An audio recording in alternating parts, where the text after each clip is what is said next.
Bonjour Martin. Bonjour Margot. Regarde cette tour. Tu vois la date inscrite avec les encres en fer forgé, juste au-dessus de l'ancienne aire d'envol des pigeons? Oui, 1630. C'est la date de la construction d'un château ici. Un château?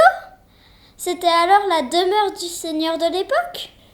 Tout à fait. Même s'il ne logeait pas souvent ici, il était aussi propriétaire d'une ferme que tu peux voir sur cette carte de Ferraris de 1777.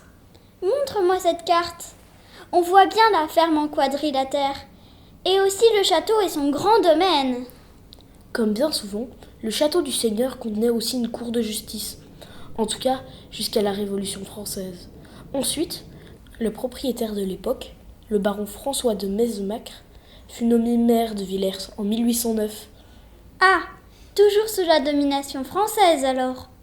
Mais au début du XIXe siècle, à Villers, il n'y avait pas encore de maison communale, alors appelée mairie par les Français. C'est pour cette raison qu'alors les réunions du maire et des échevins se tenaient chez lui, au château. Il y avait aussi une salle de classe réservée aux filles du châtelain, et même le cabinet de leur institutrice. Quel luxe!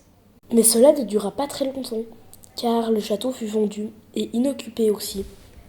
Et c'est ainsi que de 1837 à 1844, le curé fut logé ici, car il n'y avait pas non plus de presbytère à disposition dans le village. Eh bien, le château a servi à beaucoup de monde. Ce n'est pas fini.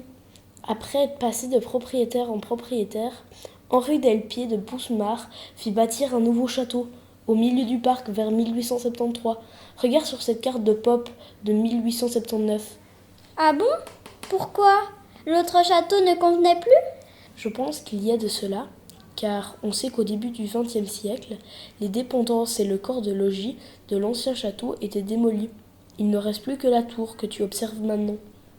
Oui, mais alors, à quoi correspondent les bâtiments de part et d'autre de la tour? Ce sont, à gauche, la conciergerie et à droite, perpendiculairement à la rue, d'anciennes écuries. Ces bâtiments ont été construits en même temps que le deuxième château. À présent, ils servent d'habitation. Mais je ne vois pas ce deuxième château, celui de monsieur Delpier de Boussemard dont tu me parles. En fait, ce dernier a été vendu plusieurs fois, loué et a même servi de clinique après 1923. Mais en 1934, ce château et même la chapelle se trouvant dans le parc ont été démolis à leur tour. Il y avait aussi une chapelle? Oui, regarde ces vieilles photos d'époque.